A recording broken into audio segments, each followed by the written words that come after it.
Saudara, jelang setahun menjabat tepatnya 20 Oktober 2025, program Makan Bergizi Gratis kebanggaan pemerintahan dari Presiden Prabowo kini dihadapkan pada ujian terbesar. Dari semangat menyehatkan bangsa berubah jadi sorotan tajam akibat serangkaian kasus keracunan massal di berbagai daerah. Apa yang sebenarnya terjadi di balik dapur program MBG? Program ini 99,99% berhasil.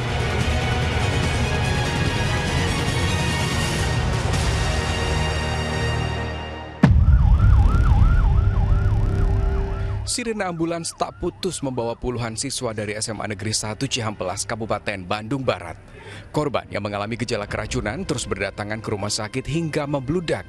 Bahkan dalam sebulan terakhir, 1.700 pelajar dan guru keracunan usai menyantap menu makan bergizi gratis.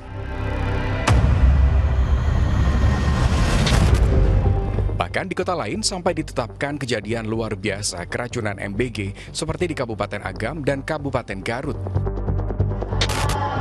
Ya, program MBG dalam 1 tahun pertama menunjukkan ambisi besar dan capaian yang patut dicatat. Jutaan anak dan ibu merasakan manfaatnya. Makan bergizi sudah mencapai 36,2 juta penerimaan manfaat. Artinya bangsa Indonesia, artinya negaramu, pemerintahmu sekarang mampu memberi makan kepada 7 Singapura. Namun, seiring ekspansi yang begitu cepat, muncul sejumlah insiden yang jadi sorotan. Data Badan Gizi Nasional menyebut 6.457 orang keracunan MBG mulai dari Januari hingga September 2025. Kasus paling banyak terjadi di Pulau Jawa sebanyak 4.147 orang. Ya, kritikan pun datang tidak hanya soal keracunan, tapi juga menyoroti kandungan gizi. Apa? Ini mau sampai kapan makannya burger? Gitu loh ya. Jadi saya setuju bahwa ada anak yang tidak suka dengan pangan lokal karena mereka tidak terbiasa. Tapi bukan berarti lalu request anak-anak lalu dijawab oleh dapur. Ya wis loh, nek request yang ngono ya kuis wae ora popo. Lah kalau requestnya cilok, mati kita. Boleh nggak ciloknya dimodif menjadi bakso ikan? Itu kan kalau ininya cerdas kan bisa jalan gitu loh. Anak orang-orang kaya, kemudian daerah-daerah perkotaan yang angka ketercukupan gizinya itu di atas rata-rata, itu nanti dulu ya, dahulukan mereka yang membutuhkan. Nah, dengan begitu maka tujuan soal gizi yang diinginkan oleh Presiden kepada mereka yang kekurangan gizi, kepada mereka yang stunting itu bisa tercapai. Ada lagi soal perbaikan tata kelola. Program makan bergizi gratis itu bagus, harus diteruskan dan harus dikawal.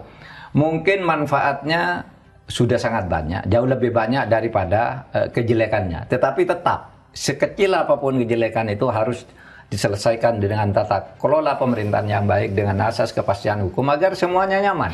Ya, meski diterpa masalah, Presiden optimistis hingga menyebut program ini berhasil. 1,4 miliar porsi yang sudah dibagikan. Yang keracunan makan 8.000 kurang lebih. Benar Pak Dadan?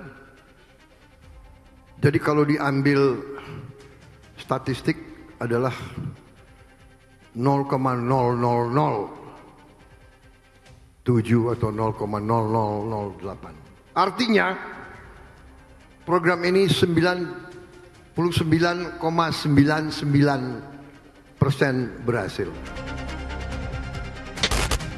Desakan evaluasi meluas. Badan Gizi Nasional menerapkan uji cepat atau rapid test di seluruh satuan pelayanan pemenuhan gizi. Sistem standarisasi dibangun. Tiap SPPG wajib memiliki sertifikat layak higien sanitasi. Tak penuhi syarat, dihentikan sementara. Tapi kita mau zero error. Kita mau zero defect.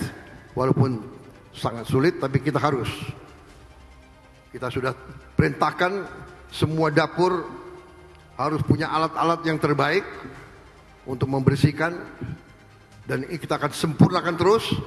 Dan juga kita minta semua guru untuk anak-anak sebelum makan cuci tangan yang benar. Ya, makan bergizi gratis anggarannya jumbo. Untuk apa saja ya? Dalam APBN 2026, anggaran MBG mencapai 335 triliun rupiah untuk menjangkau 82,9 juta penerima manfaat. Biaya kebutuhan hariannya mencapai 1,2 triliun per hari. Dikalikan 22 hari operasional dalam sebulan, maka biaya operasionalnya mencapai 25 triliun dalam sebulan dan 300 triliun dalam setahun. Ya, meski baru-baru ini, BGN mengembalikan anggaran 70 triliun rupiah ke Presiden karena berpotensi tidak terserap hingga akhir tahun karena sebagian proyek masih dibangun dan verifikasi. Makan bergizi gratis tidak hanya soal perut kenyang, tapi juga tentang membangkitkan semangat untuk bersekolah. Di Kabupaten Manokwari, tingkat kehadiran siswa meningkat.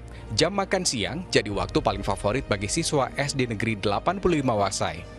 Tapi, per Agustus, MBG di Papua baru mencapai 25% dari target 414 SPPG. Baru 101 diantaranya yang beroperasi. Itu pun belum menjangkau daerah-daerah terpencil. Padahal daerah tertinggal, terdepan dan terluar alias 3T mestinya jadi fokus utama menghapus kesenjangan gizi. Tim Liputan Amnesia TV melaporkan.